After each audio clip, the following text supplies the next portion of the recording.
ಭೀಕರ ಹಠಾತ್ ಪ್ರವಾಹಕ್ಕೆ ತತ್ತರಿಸಿದ ಲೋವರ್ ಸುಬನ್ಸಿರಿ ಮತ್ತು ಕೆಇ ಪನ್ಯೂರ್ ಮನೆಗಳು, ಸೇತುವೆಗಳು ಧ್ವಂಸ.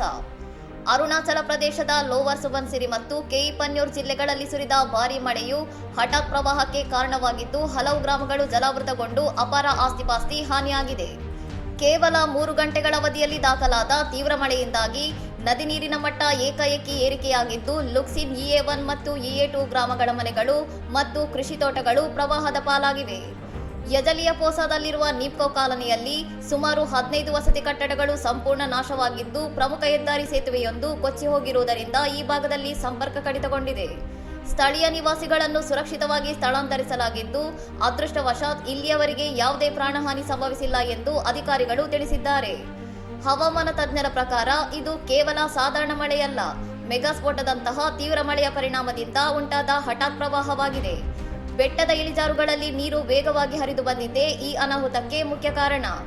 ಮುಂಬರುವ ದಿನಗಳಲ್ಲಿ ಮತ್ತೆ ಪ್ರವಾಹ ಮತ್ತು ಭೂಕುಸಿತದ ಅಪಾಯವಿರುವ ಹಿನ್ನೆಲೆಯಲ್ಲಿ ಭಾರತೀಯ ಹವಾಮಾನ ಇಲಾಖೆಯು ಜಿಲ್ಲಾಡಳಿತಕ್ಕೆ ಕಟ್ಟೆಚ್ಚರ ವಹಿಸಲು ಸೂಚಿಸಿದ್ದು, ವಿಪತ್ತು ನಿರ್ವಹಣಾ ತಂಡಗಳು ಪರಿಸ್ಥಿತಿಯನ್ನು ಸೂಕ್ಷ್ಮವಾಗಿ ಗಮನಿಸುತ್ತಿವೆ. ಇನ್ನಷ್ಟು ಸುದ್ದಿಗಳಿಗಾಗಿ ನೋಡ್ತಾ ಇರಿ ಸೌರಂ ಟಿವಿ.